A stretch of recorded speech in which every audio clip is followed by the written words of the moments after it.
A very good morning, dear students. Today, once again, I welcome you all to this program. अपना बच्चा अपना उस्ताद अपना school.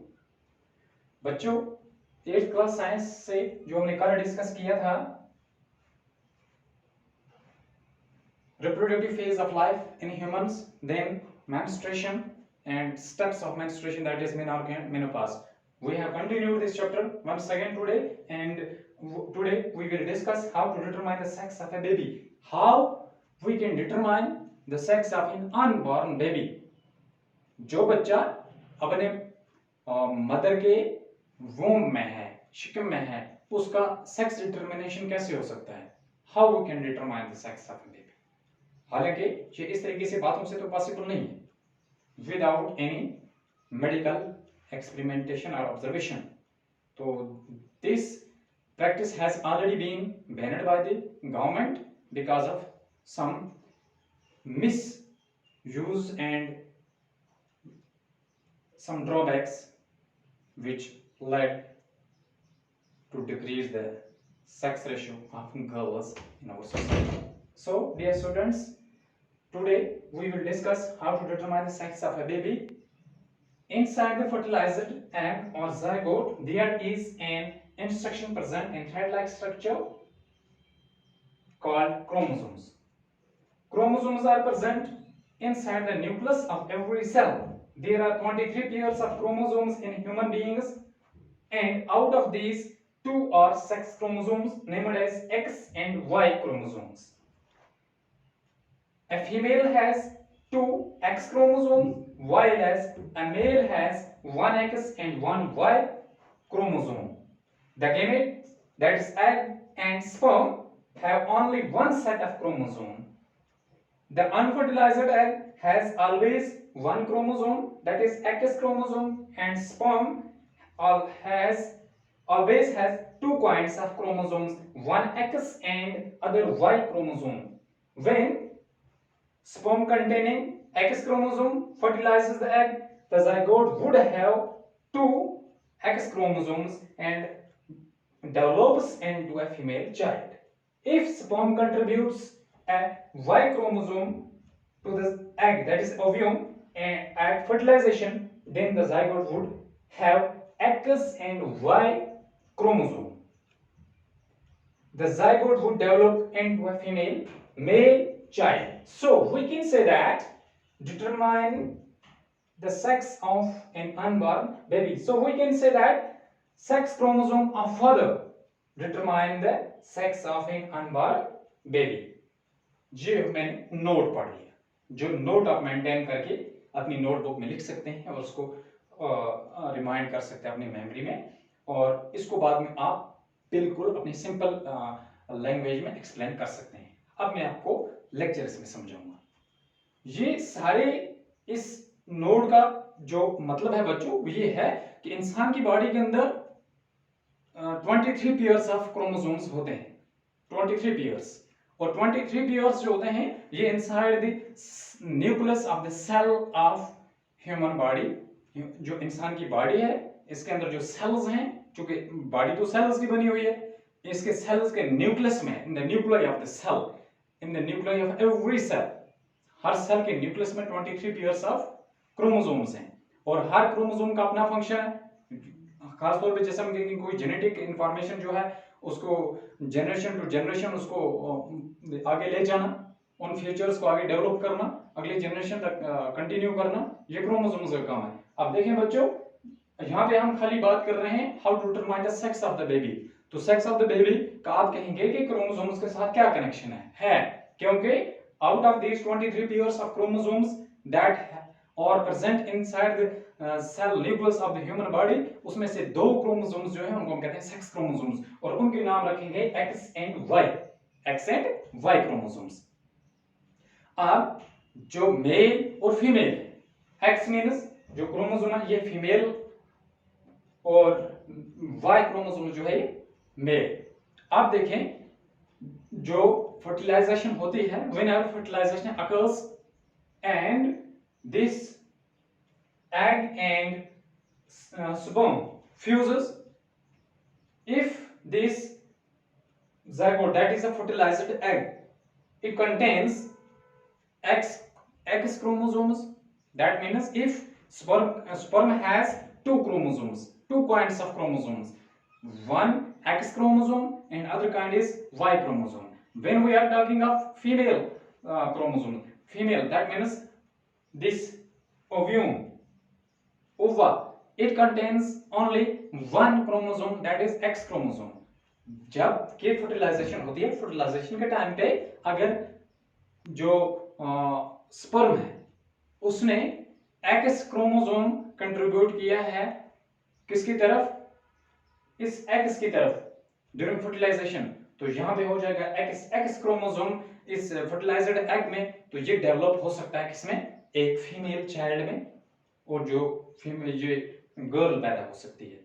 और अगर ड्यूरिंग फर्टिलाइजेशन स्पर्म ने वाई क्रोमोसोम कंट्रीब्यूट किया है किसकी तरफ, एक्स क्रोमोसोम की तरफ, that means X and Y chromosome यहाँ पे आ जाएंगे, तो वो डेवलप हो सकता है एक मेल चाइल्ड में। और ये हो गया, हम ये कह सकते हैं कि यहाँ पे जो स्पर्म है ये डिटरमाइन कर सकता है, क्योंकि इसमें दो क्रोमोसोम है, दो काइंड है क्रोमोसोम्स के, एक्स एंड वाई।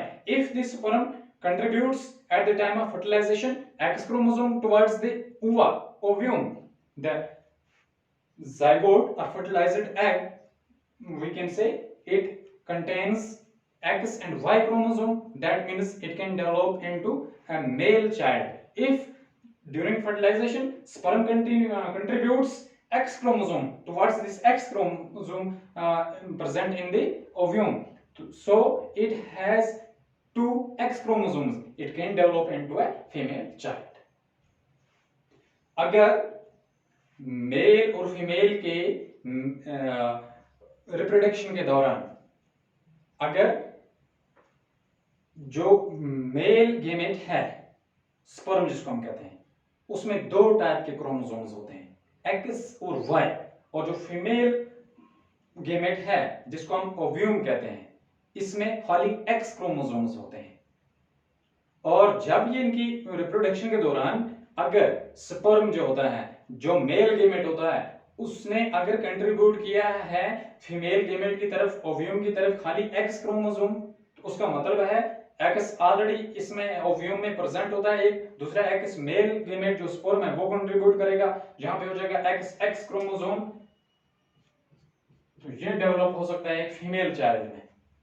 जो जाइगोट यहाँ पे फर्टिलाइज्ड एग होगा, जाइगोट होगा, उसमें दो सेल हो जाएंगे, लेकिन कौन से, उसमें दो सेल हो जाएंगे एक्स क्रोमोसोम के, ये सेट हो जाएगा एक्स क्रोमोसोम का, और ये डेवलप हो सकता है फीमेल चाइल्ड में।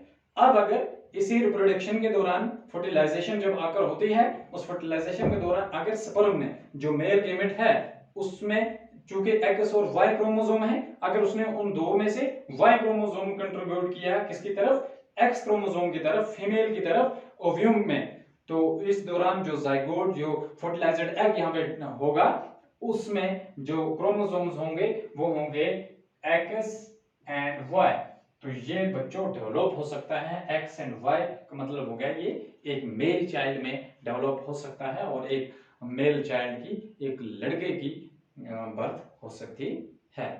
इस तरीके से हम ये कह सकते हैं, क्योंकि मेल जो स्पर्म है, it has two kinds of chromosomes, that is X chromosome and Y chromosome. When we are talking about the female or ovum, it contains only one kind of chromosome, that is X chromosomes. So here we can clearly say that the determination of sex of a baby is determined by the father, how he contributes X chromosome or Y chromosome towards the ovum, towards the female, we can say this gamete during fertilization. So mother has no role in the determination of the sex of a baby. It as she has already one chromosome, one kind of chromosome, and she has to contribute that, and father has two kinds of chromosomes, that's X and Y, and he it depends upon him how he contributes X chromosome or Y chromosome, as it has no control over his conscience, and there is no role how he will decide to contribute this chromosome X or Y.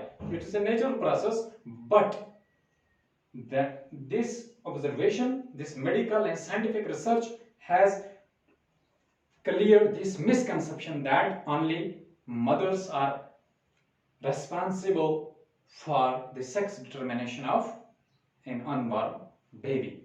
So, for clearing this misconception, we can say that only a father is responsible for the sex determination of a baby. So, this all is clear to you. For this, you can say, dear students, this is chromosome. As chromosomes are thread-like structures, this is Y chromosome and this is X chromosome, for example. Okay, and when this X chromosome, these two are sperms, that means male chromosomes X and Y. If during fertilization, this we can say this is a female, for example here, this, if during fertilization this sperm contributes X chromosome towards here, X chromosome here, X chromosome contributed, and this there was only one X chromosome already in the ovum, female, we can say female gamete or egg. When during fertilization this sperm contributes X chromosome, it develops an XX chromosome, it has XX chromosome, this fertilized egg or zygote, and this can develop into a female child, girl. Okay, if this sperm contributes Y chromosome during this we can say fertilization, X and Y and X, these will come to X and Y chromosome, and this can develop into a boy, a male child. Simple सी बात है. अगर हम mail gametes की बात करेंगे तो यहाँ पे इसमें ऑलरेडी X क्रोमोसोम्स होते हैं, ठीक है, X हियर, X हियर. जब हम फीमेल से बात करेंगे, अब जब मेल गेमेट्स की बात करेंगे स्पर्म की, उसमें होता है Y और X, दो क्रोमोसोम्स. अब इस फर्टिलाइजेशन के दौरान अगर इसने यहाँ से X और X क्रोमोसोम कंट्रीब्यूट किया है, उसका मतलब है ये डेवलप हो सकता है XX chromosome, that means female child. और अगर यहाँ से Y क्रोमोसोम इसने कंट्रीब्यूट किया है, ये हो सकता है X और Y, और ये हो सकता है मेल चाइल्ड, अ बॉय. इस तरीके से हम ये कह सकते हैं कि ये सेक्स डिटरमिनेशन जो है ये डिटरमाइन होता है मेल की साइड से, ना कि फीमेल की साइड से. तो इस तरीके से सिंपली अगर XX क्रोमोसोम है, that means this is a female child. If XY chromosome है तो हम कह सकते हैं ये फिर क्या हो सकता है, एक बॉय हो सकता है, कि मेल चाइल्ड हो सकता है. इस तरीके से सेक्स डिटरमिनेशन हो सकती है. और साइंटिफिक रिसर्च, जब मेडिकल रिसर्च होती है, क्लिनिकल रिसर्च, ऑब्जर्वेशंस होती हैं, उसमें इसी चीज को डिटरमाइन किया जाता है X क्रोमोसोम्स और Y क्रोमोसोम्स, ठीक है. या फिर और तरीके से ऑब्जर्व कर सकते हैं वो देख करके बच्चे को इन द वोम ऑफ मदर. तो चूंकि मैंने पहले भी आपको बताया ये प्रैक्टिस प्रोहिबिटेड हो गई है, अब इसको मना किया गया है. तो उसके ड्रॉबैक्स, उसके काज भी मैंने आपको बताया कि क्यों ये बैन हो गई है. तो इस तरीके से हम एक बच्चे का, एक अनबॉर्न बेबी का सेक्स जो डिटरमाइन कर सकते हैं. That's enough for today.